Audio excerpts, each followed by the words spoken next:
anak-anak. Pagi, Bu. Pagi, Bu. Kabar kalian hari ini? Baik, Bu.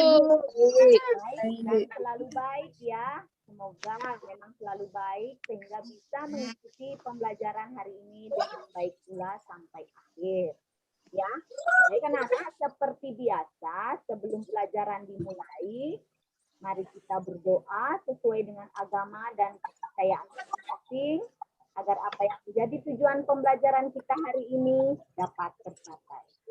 Nah, untuk doa kali ini, Ibu minta Aryani, Ibu minta bikin doanya, Nak ya? Ya. Aryani.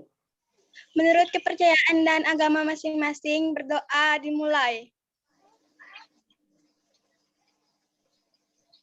Berdoa selesai. Terima kasih Aryani.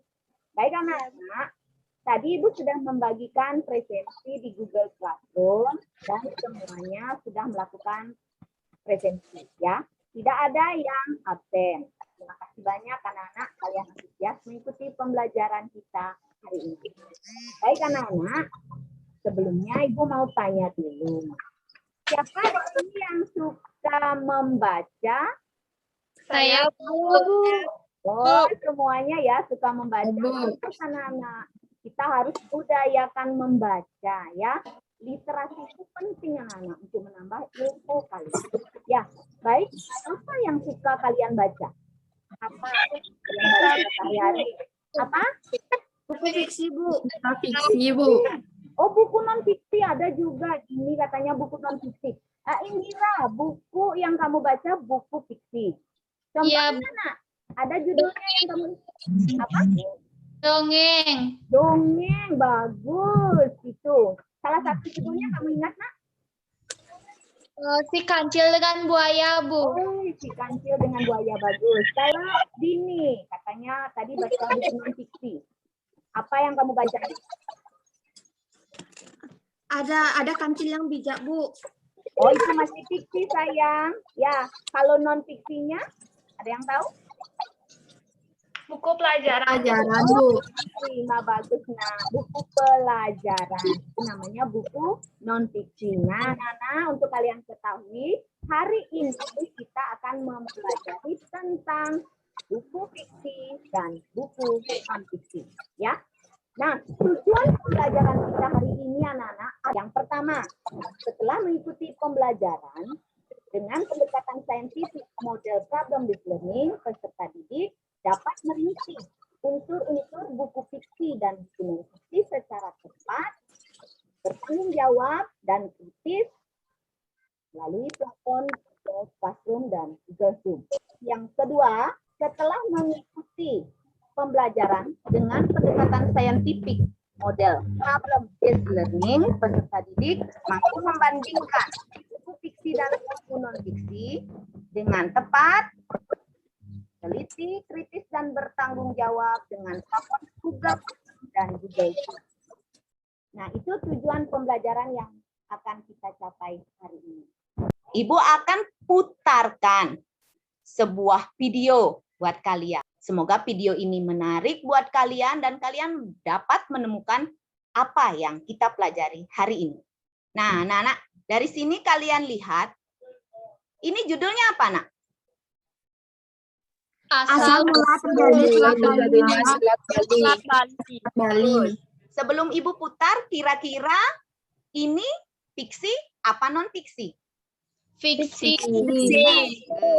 Baik, Ibu putarkan sekarang videonya. Asal mula terjadinya Selat Bali. Pada awalnya Pulau Jawa dan Bali menjadi satu. Ketika itu belum ada selat yang memisahkan Jawa dan Bali. Nah, bagaimanakah terbentuknya Selat Bali? Simaklah cerita berikut ini. Pada zaman dahulu, di kerajaan Daha, hiduplah seorang Brahmana sakti bernama Si Dimantra. Dimantra menikah dengan seorang perempuan cantik dan memiliki anak laki-laki sematawayang yang bernama Manik Angker. Manik Angker tumbuh menjadi pemuda gagah dan pandai. Sayangnya, Manik Angker memiliki sifat buruk suka berjudi. Manik Angker sering kalah dalam judi, sehingga uangnya pun habis. Namun, dia tidak jerah. Manik Angker mencuri uang ayahnya sampai habis. Kemana uang-uangku? Tiba-tiba, Manik Angker datang menemui Sidi Mantra. Ayah, tolong aku. Aku punya banyak hutang judi dan aku tidak bisa membayarnya lagi, ayah. Tapi uang ayah sudah habis. Ayah tidak punya uang lagi. Tolonglah aku, ayah. Kalau aku tidak bisa membayar hutang, mereka akan membunuhku, ayah. Sidi Mantra kemudian bersemedi untuk memohon petunjuk para dewa. Hai Sidi Mantra, di kawah Gunung Agung terdapat harta karun yang dijaga seekor naga bernama Besuki. Temuilah naga tersebut dan mintalah sedikit hartanya. Sampailah Sidi Mantra di kawah Gunung Agung. Sidi Mantra membunyikan gentah dan memanggil naga Besuki. Hai naga yang baik hati, kedatanganku adalah untuk meminta bantuanmu. Hai manusia, apa yang kamu inginkan? Aku bermaksud untuk meminta sedikit hartamu untuk membayar hutang judi anakku. Kuberikan emas ini padamu. Katakan pada anakmu untuk menggunakannya secara bijak. Terima kasih naga Besuki. Para dewa akan membalas kebaikanmu. Jangan kau habiskan uang ini untuk berjudi, Nak. Iya ayah, tenang saja. Uang ini tidak akan aku gunakan untuk berjudi. Namun Manik Angker berbohong dan kembali berjudi sampai uang emas tersebut habis. Maafkan ayah, Nak. Sekarang ayah tidak bisa membantumu lagi. Manik Angker kemudian pergi dengan rasa kecewa. Di tengah jalan, Manik Angker bertemu dengan temannya. Ayahmu itu mendapatkan uang emas dari naga yang tinggal di kawah Gunung Agung. Naga tersebut akan keluar dengan suara genta milik ayahmu. Manik Angker mengendap-endap mengambil genta ayahnya. Akhirnya, Manik Angker sampai di kawah Gunung Agung. Dan dia membunyikan genta. Maka naga Besuki keluar dari dalam kawah. Apa yang kamu inginkan? Aku disuruh ayahku meminta sebagian dari emasmu. Sambil marah, naga Besuki kemudian menggoyang-goyangkan badannya dan beberapa keping emas berjatuhan. Bawalah keping emas itu dan jangan datang ke sini lagi. Itu adalah berlian yang besar. Dengan penuh keserakahan, Manik Angker memotong ekor naga Besuki. Manik Angker kemudian membawa lari ekor naga dengan berlian besar itu. Naga Besuki menjadi sangat marah dan keluarlah api dari mulutnya. Naga Besuki melihat jejak kaki Manik Angker lalu menjilatnya dengan lidah apinya. Tiba-tiba tubuh Manik Angker berubah menjadi abu. Di rumah, Sidi Mantra sangat sedih setelah mengetahui anaknya telah meninggal. Kemudian, Sidi Mantra menemui naga Besuki. Anakmu bisa hidup kembali, asalkan engkau bisa memulihkan ekorku.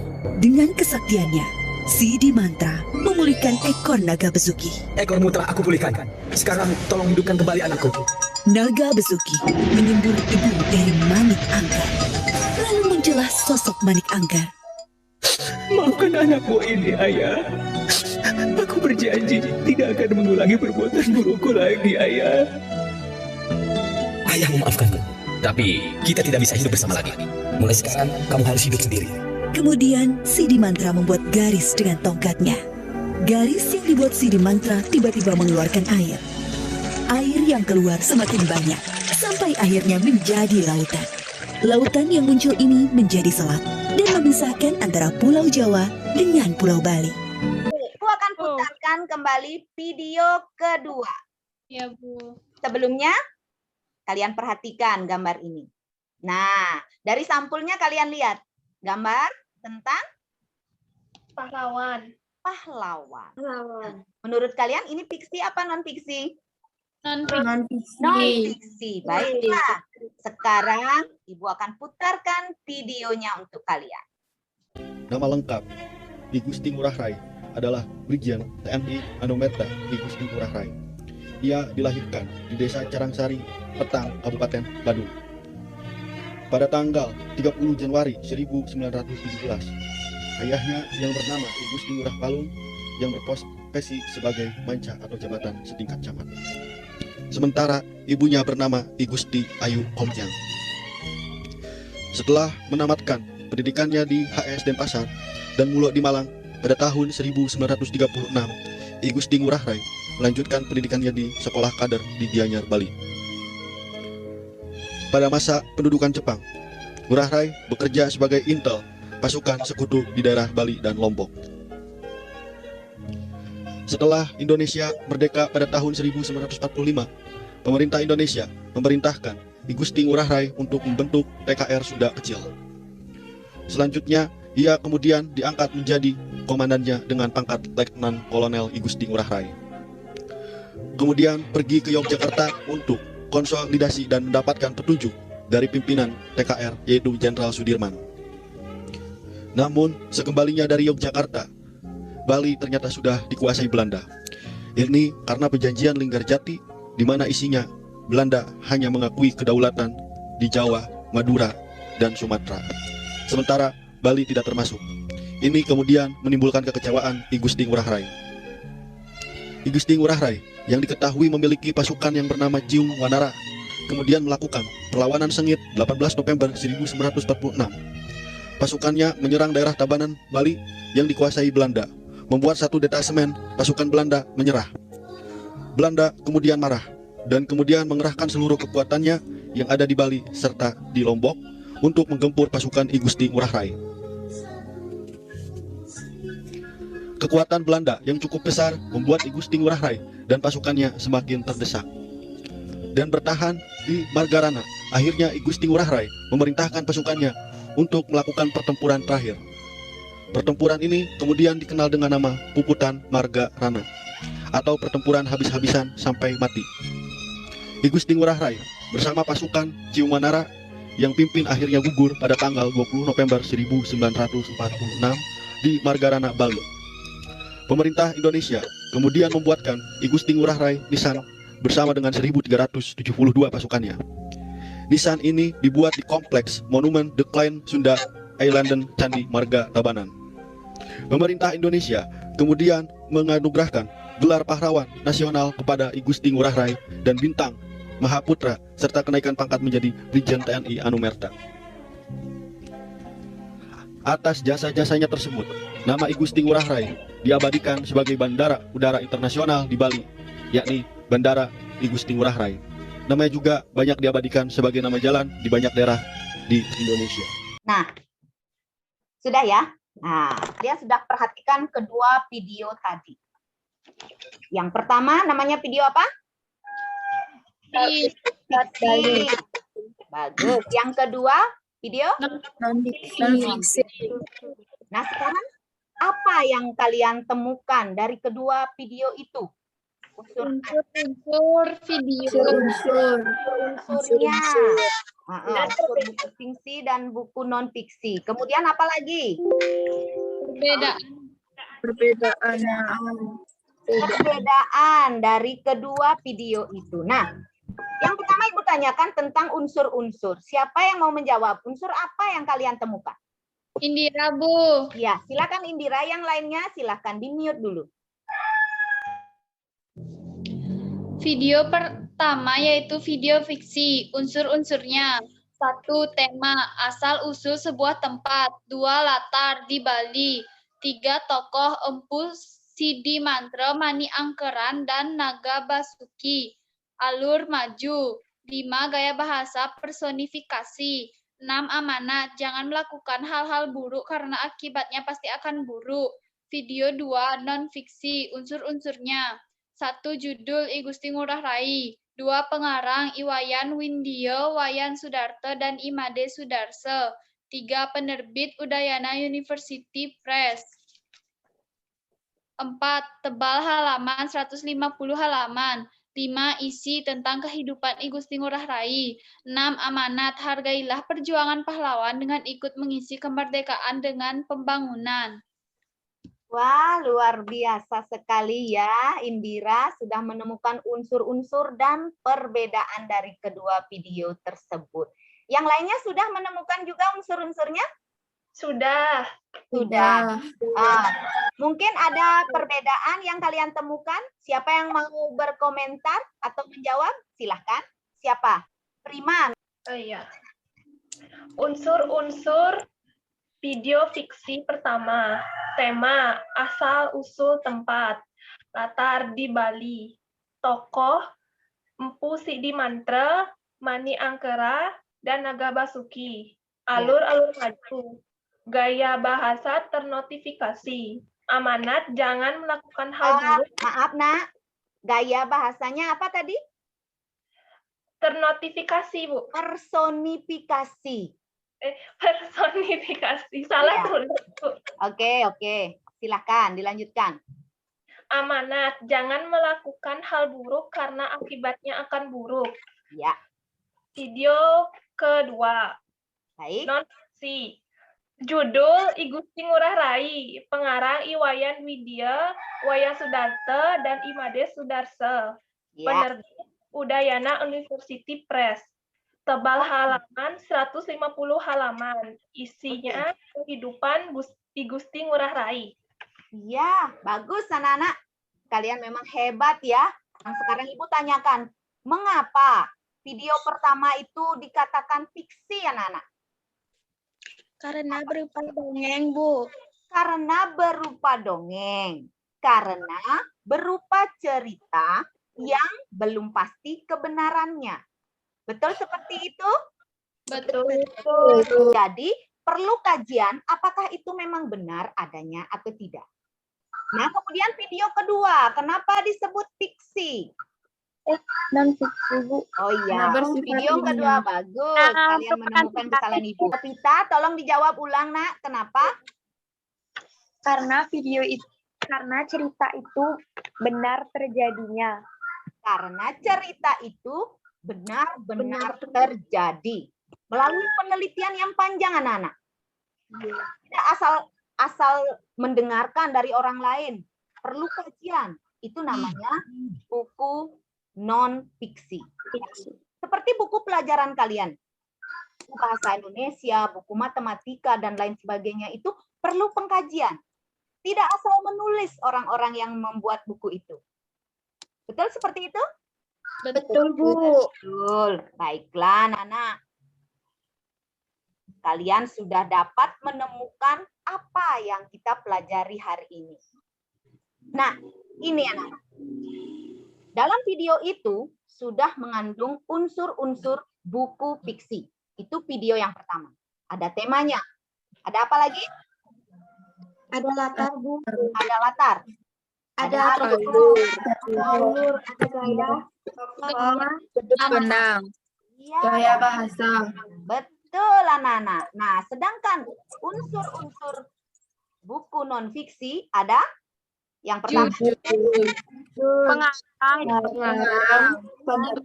Penerbit, Isi. Dan bagus. Nah, sekarang Ibu tanya, dari video yang kita putar tadi, yang pertama itu tentang dongeng asal mula Selat Bali. Iya. Apakah itu ilmiah, anak-anak? tidak. Tidak. Iya, Bu. Apakah itu hayalan? Iya. Iya, Bu. Apakah dibuat dalam bentuk narasi? Iya, Bu. Iya, Bu. Apakah kata-katanya menggunakan kata-kata yang tidak baku? Ya, Bu. Ya.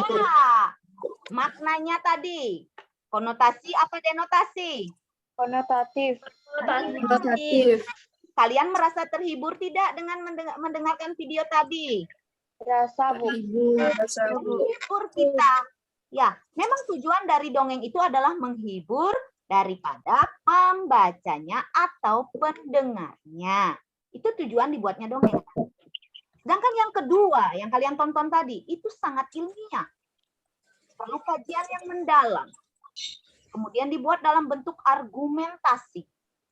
Ya, argumentasi itu artinya ada data-data, ada fakta.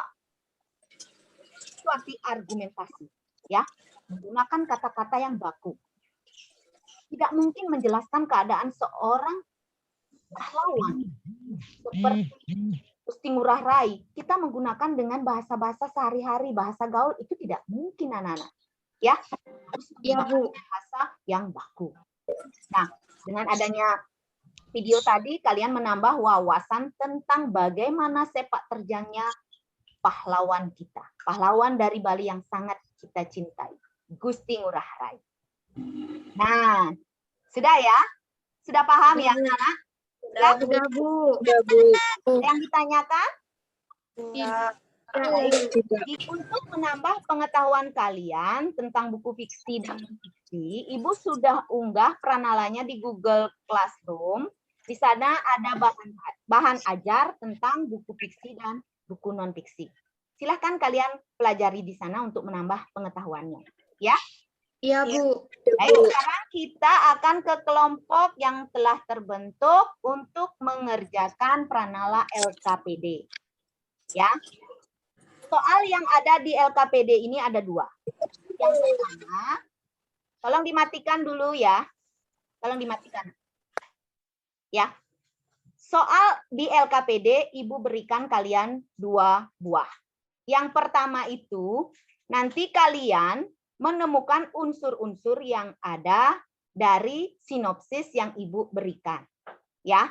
Kemudian yang keduanya, kalian menemukan perbedaan dari kedua sinopsis yang Ibu berikan. Ya. Silahkan download dulu LKPD-nya. Ibu minta nanti hasil pengerjaan LKPD dalam bentuk aplikasi TikTok. Ya, biar lebih seru ya, anak-anak. Nanti kita akan menyampaikan laporannya dalam aplikasi TikTok. Pengerjaan LKPD ini Ibu berikan waktu selama 20 menit. Ya. Setelah 20 menit, silahkan kembali lagi ke room utama. Ada pertanyaan, anak-anak? Tidak, Bu. Baik. Jika tidak ada pertanyaan, sekarang kita masuk ke kelompoknya masing-masing. Silahkan join ke kelompoknya, anak-anak. Ibu sudah buka.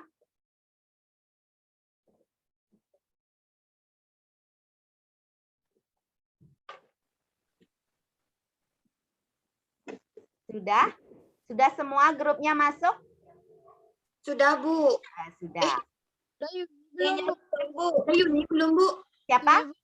Dayuni, Bu. Ditunggu ya.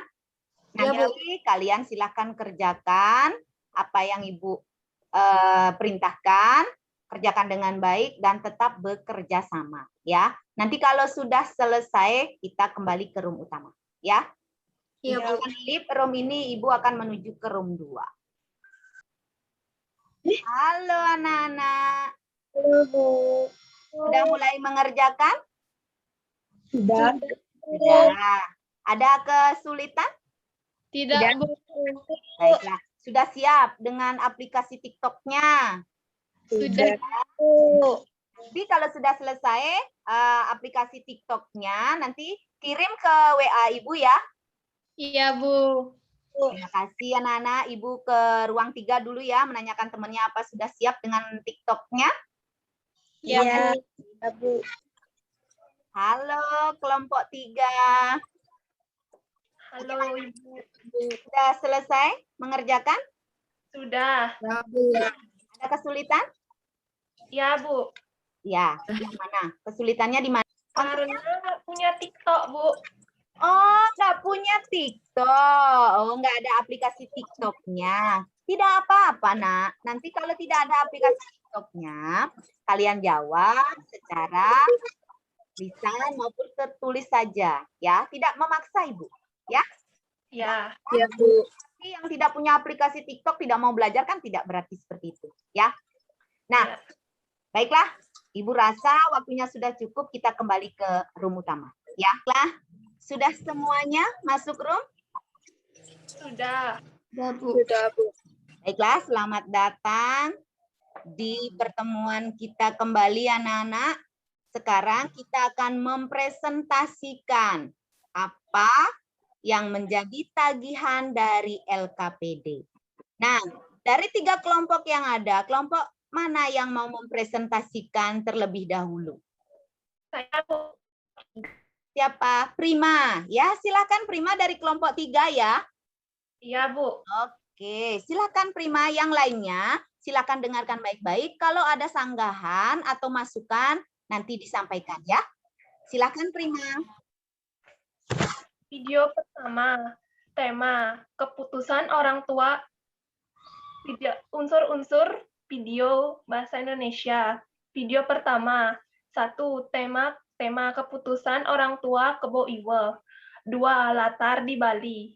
3. Tokoh Kebo Iwe. 4. Alur maju. Gaya bahasa ternotifikasi. Maaf, Nak. Gaya bahasanya personifikasi.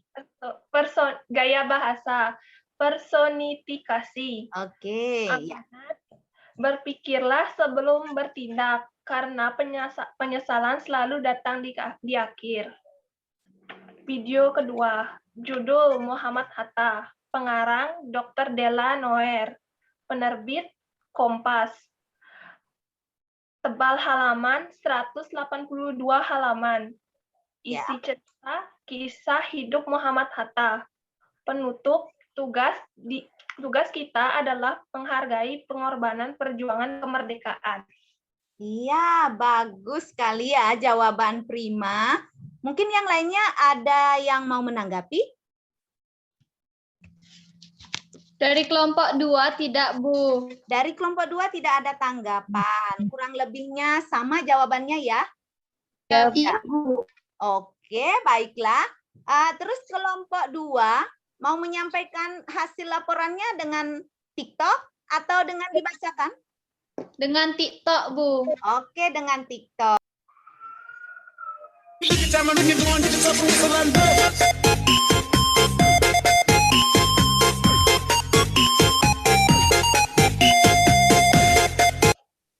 Bagus ya, Nana? Ya, Bu. Bagus itu. Bagus, Ada Bu. kreasi, ada kreativitas dari kalian ya. Gunakan aplikasi yang ada di HP kalian dengan baik. Itu tujuan utamanya ya. Nah, ini jawaban dari kelompok 2. Ya, kelompok 2. Nah, sekarang ini jawaban dari kelompok 1. Sudah juga dikirim TikToknya.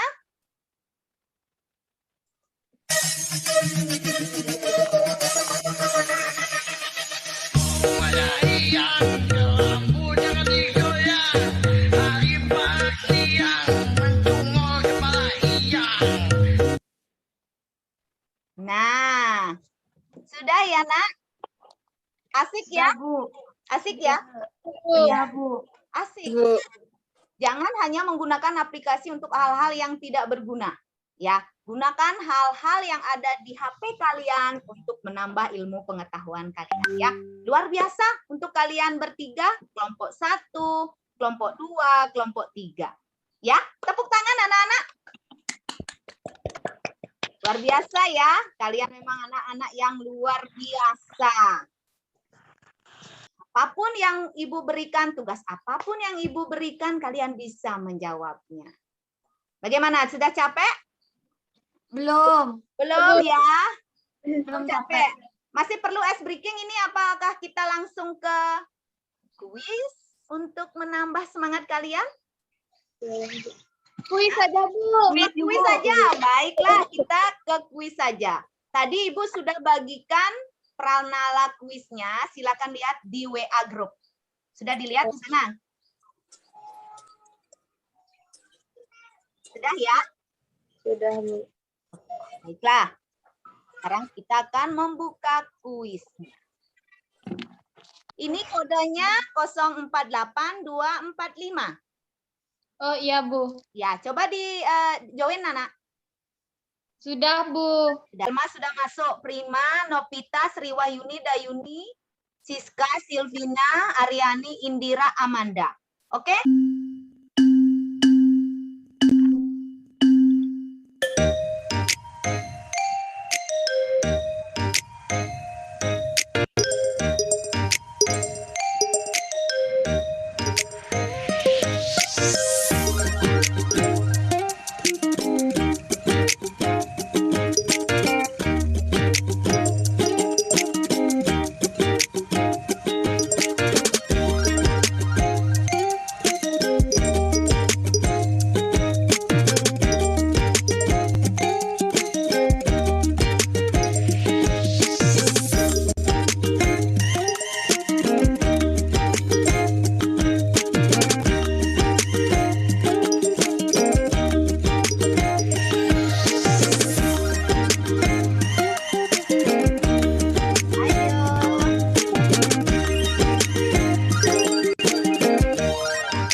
Amanda. Ayo cepat nak.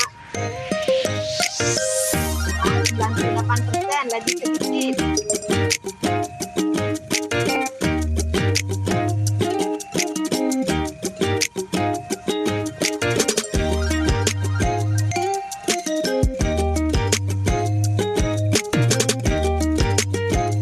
Amanda 2 orang masih.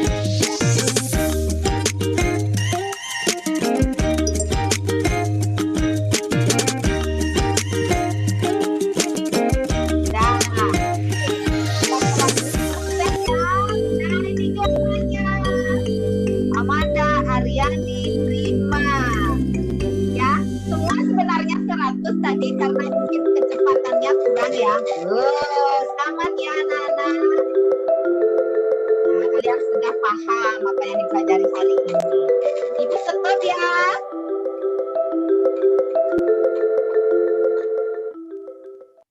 Nah, bagaimana rasanya? Sudah segar? Sudah. Sudah segar ya, sudah merasakan hidup kembali. Baiklah anak-anak. Nah, sekarang siapa yang mau menyimpulkan apa yang kita pelajari tadi? Indira, Bu. Indira, silahkan Indira, simpulkan. Dari pelajaran tadi kita bisa menyimpulkan unsur-unsur dan perbedaan cerita fiksi dan non-fiksi, serta kita bisa mengetahui apa itu cerita fiksi dan apa itu cerita non-fiksi. Iya, bagus sekali ya kesimpulan dari Indira. Dari yang kita pelajari tadi, kita bisa tahu perbedaan dari cerita fiksi dan cerita non-fiksi. Kita juga tahu unsur-unsur yang ada dari cerita fiksi maupun cerita non-fiksi. Baik itu berupa buku maupun berupa video. Itu anak-anak. Yang lainnya ada kesimpulan yang mau menambahkan? Ada? Tidak, Bu. Tidak. Baiklah, untuk hari ini Ibu rasa sudah cukup. Namun sebelum Ibu akhiri, seperti biasa Ibu mau bertanya dulu. Iya, Nak. Amanda? Bukan? Iya, Bu. Iya. Apa perbedaan dari buku fiksi dan non-fiksi, Nak? Buku fiksi suaranya Ya, sudah Amanda Ibu berikan, Nak. Sudah. suaranya lambat, Bu. Patah-patah. Ya, ya. Amanda yang menjawab ya, Nak ya. Ya. Amanda silakan. Buku fiksi berbentuk teksnya narasi, sedangkan non-fiksi bentuk teksnya eksposisi, argumentasi, dan laporan. Bagus. Nah, kalau Listia tahu salah satu unsur dari buku fiksi apa, Nak? Salah satu. Salah satu Unsur. fiksi, Bu. Ya, Tema. fiksi. Apa? Tema. Kalau non-fiksinya? Judul. Judul. Nah, dari Novita, apa lagi? Unsur dari fiksi dan non-fiksi? Unsur dari buku fiksi ialah latar, sedangkan non-fiksi pengarang penerbit. Ya, bagus sekali ya. Jawaban kalian semuanya benar. Nah, dari semua yang sudah kalian jawab tadi, semua yang kalian pelajari tadi, ada yang belum dipahami? Tidak, Bu. Tidak. Tidak ada yang mau ditanyakan? Tidak, Bu. Tidak, Bu. Untuk minggu depan, karena bab 9 sudah semuanya kita pelajari, minggu depan kita akan mengadakan ulangan. Ya, anak-anak, siap-siap pelajari tentang unsur-unsur buku fiksi maupun perbedaan dari buku fiksi dan buku non-fiksi. Ya. Namun sebelumnya, Ibu sudah mengunggah evaluasi di Google Classroom. Silahkan dijawab juga. Ibu berikan waktu selama 3 hari. Ya, 3 hari dari sekarang berarti kalian harus mengumpulnya hari Senin. Ya, ada pertanyaan untuk tugasnya? Tidak, Bu. Baiklah, untuk hari ini Ibu rasa cukup sampai di sini. Namun sebelum diakhiri, mari kita berdoa menurut agama dan kepercayaan masing-masing karena tujuan pembelajaran yang ingin kita capai sudah terwujud. Silahkan untuk Nopita. Ibu minta tolong pimpin doanya. Untuk mengakhiri pembelajaran hari ini, kita akhiri dengan berdoa. Berdoa dimulai. Berdoa selesai. Baiklah, terima kasih anak-anak. Tetap jaga kesehatan, jaga imun tubuh, dan kita akan bertemu kembali minggu depan. Sampai jumpa.